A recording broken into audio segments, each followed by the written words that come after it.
Walt Disney always said that Disneyland would never be complete as long as there was imagination left in the world. Disneyland for him was a project they could always keep adding to and improving. When we set out to remake the Submarine Voyage, we weren't just trying to update what was there or add some glitz to it. We were really reinventing it with Finding Nemo.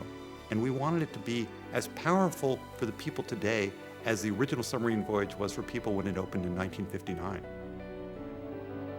We were really competing against people's childhood memories of that old ride.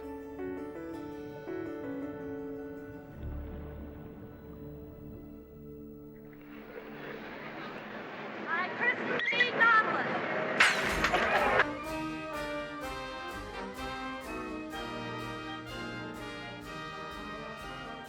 In 1959, the Submarine Voyage opened in Tomorrowland with the monorail, the Matterhorn, and Autopia.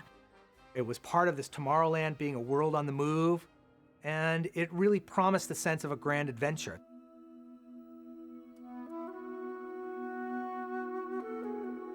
It was the mystery ride. Many attractions move fast, some of them quite serious, and some of them very humorous, but there was something about getting in a submarine. I mean, you actually go down into a real sub, and it's really in water. And I would venture to guess it's the only submarine most people have ever been on. It truly transported you to a place you could never go. As far as you knew as a kid, I was under the polar ice caps. I was going everywhere that the captain said we were going. Well, the sub ride was a happenstance conversation. Late 57, Truman Woodworth, who was the manager of the park, and Roger Brogy, director of the machine shop, my boss, the three of us were walking down the railroad track next to the old Phantom Boat Lagoon, and Woody just happened to say, "You know, Walt's got everything in this park, but he doesn't have a submarine." And son of a gun, within a week or so, I was launched into figuring out how to design a submarine for Disneyland. The design was actually a very quick and very simple design to come up with because the U.S. Navy's first atomic submarine, the Nautilus, was a really good-looking submarine. A real simple shape, basically like a round tube with a smooth front, a tapered tail, and a streamlined conning tower.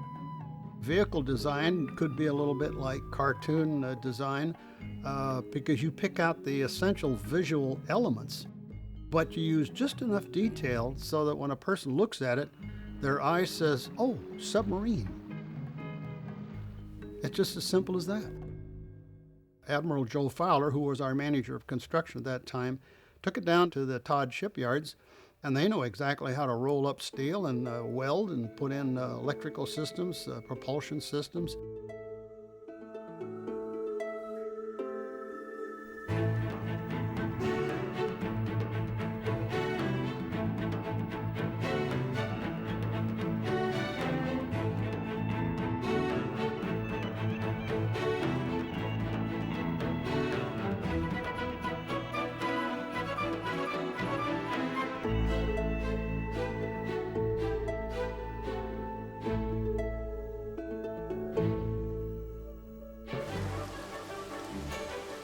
The old attraction was a sea captain who was taking on this journey beneath the sea, and it was a bit of a travelogue.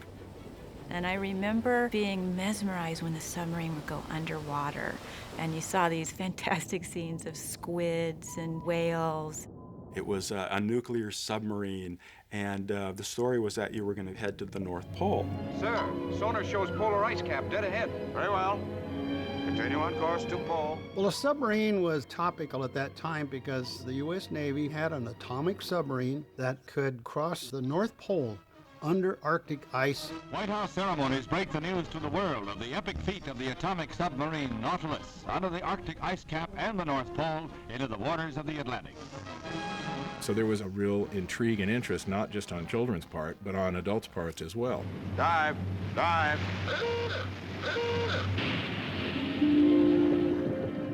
I remember the opening line was, "General Dynamics, builders of America's first atomic-powered submarine, welcomes you aboard on this voyage through liquid space."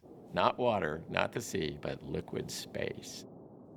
roaming the coastal sea bottoms in search of food are the groupers, or giant sea bass. And speaking of giants, the giant clam has a fluted shell that can weigh up to 1/4 of a ton. And after all the absolute reality to the first half of the voyage, we then got to meet sea serpents for the finale. A sea serpent. Captain the crew, man your battle stations. Stand by for action. Fair to surface. And of course, all explorations discover mermaids. Mermaids? I don't believe it. As each boat left the station, the mermaids would perform like a ballet right in front of the windows, so all the guests would see this amazing performance. And then in between, they would sit on the rocks, sunning themselves and kind of luring, shall we say, all the males along the edge.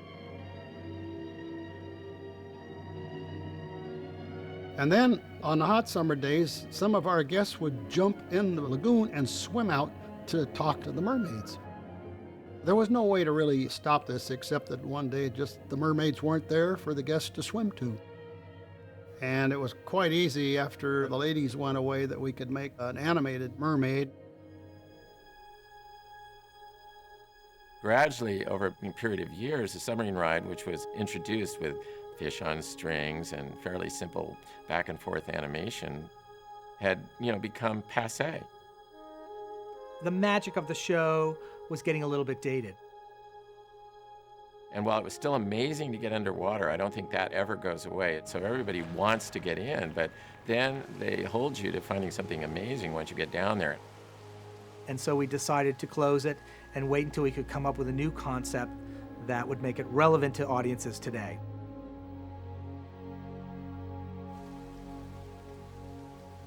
Several different ideas were explored. Tony Baxter had a couple of ideas based on the Atlantis film. There was a great monster in it called a Leviathan. And we thought we could have the Leviathan attack the submarine. And we mocked up this amazing simulation of the show.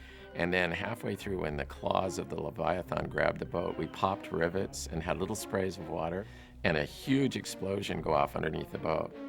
And a lot of people were really worried that that was not something we wanted to do to the guests. And then when the movie came out, it didn't do what we expected in terms of capturing the audience. So once again, the submarine ride went back into limbo. And we really got to a moment there where we thought there was not going to be a submarine ride. The same year, they closed the one in Florida and filled it in. So there is no lagoon in Florida. So we thought we're just about a year away from that happening out here. But the submarines were kept, and in fact, one of the first things that was done was an outside engineering group was brought in, nautical engineers, to look at the submarines, and they came back and said, surprisingly, these vessels have at least another 50 years worth of life. So that was even further impetus to say, well, we got to hold on to these things and begin to look for a new story. When Finding Nemo first opened, we saw it, absolutely loved it, and a whole bunch of us sort of scampered off to figure out what can we do with this great movie. This movie belongs in our theme parks. Kevin Rafferty, one of our show writers, and Chris Tietz, one of our dimensional designers, came into my office with a little board that had some pushpin cards, and they said, Submarine Voyage at Disneyland, Finding Nemo. And it was like, done, great, let's do it. The challenge was, how do we make something very magical? How do we bring these characters really to life in our world? The characters had to look, they had to move, they had to act exactly as they do in the movie. It wasn't going to be enough to see a plaster fish go by the window. I went one weekend and bought a fish tank and made a little mock-up. We modeled Nemo and did a little animation. My dad says it's not safe. And when people saw that, their jaw dropped. Dad? Because they could actually see Nemo floating in the water. And everyone was so blown away with it that they gave us the green light to go forward with the project. This was by far the most complicated project I've ever worked on in my whole life. The biggest challenge for us was really in the storytelling. The front end of the sub encounters something 15 to 20 seconds before the last window encounters it. If a guest goes on the attraction a second or third time and they sit in a different seat every time, they're going to get a little bit different visual. They're going to get a little gag that maybe they missed the first time. We can't explore without Nemo. I'm sure we'll see him any minute now. Nemo's swimming out the sea! Nemo! Oh, don't worry. Just keep your eyes open for him along the way. The entire show was mocked up through a 3D porthole in which we could simulate absolutely every perspective that every guest enjoys during the show. So when our animators were animating a shot, they would look at it the way we look at any movie shot, which is basically kind of flat on it. We can make some notes about the acting or the interaction, but really the more important thing was to drop that movie into the virtual reality ride and watch their animation from seat 1, seat 5, 10, 15, and 20, because that's what a guest was going to see. So when we got to the field and started installing things, there were as few surprises as possible. Oh my God!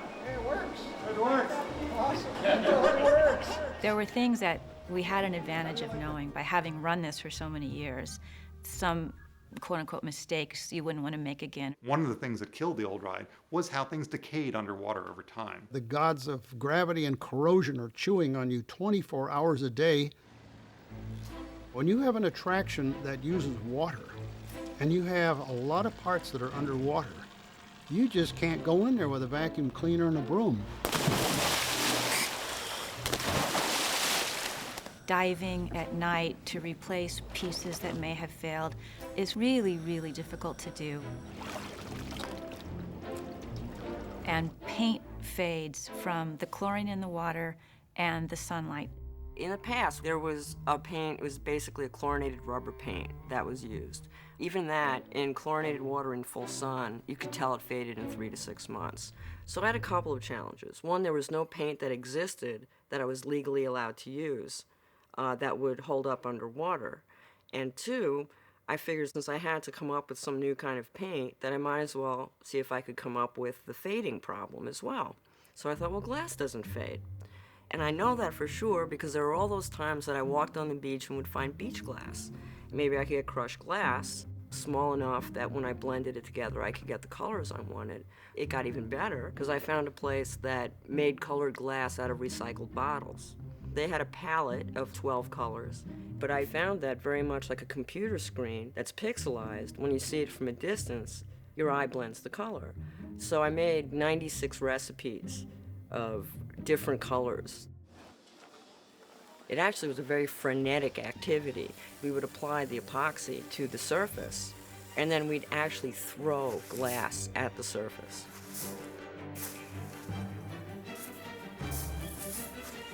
And since glass is transparent, you can get these beautiful colors by building up layer upon layer. Just created this really pretty effect. It actually wound up looking very natural. You don't even know it's glass. It actually looks like coral. It was an environmentally positive paint system. That still looked good.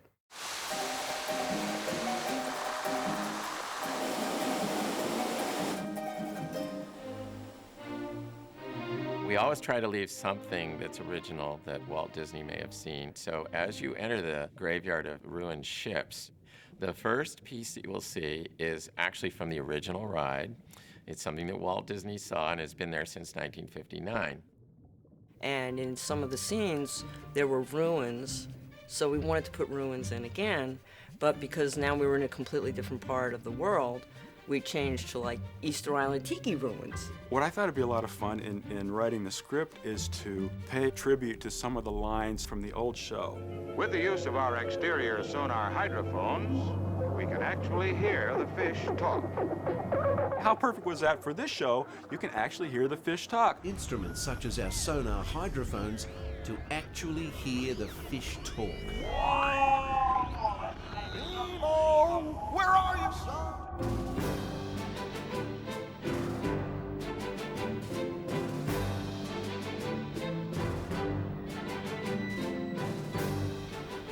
I remember I brought my daughter down and I was on the Matterhorn with her. And when you're riding on the Matterhorn, you just have these little moments of being exposed and you could see the outside of the park.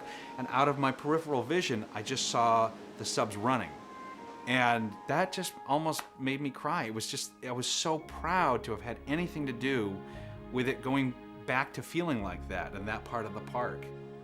Here we were taking one of Walt's most signature creations and getting to update it. And I'm sure I'll work on many other theme park projects, but you know, this one was very special because we knew we were really working with Walt's hand.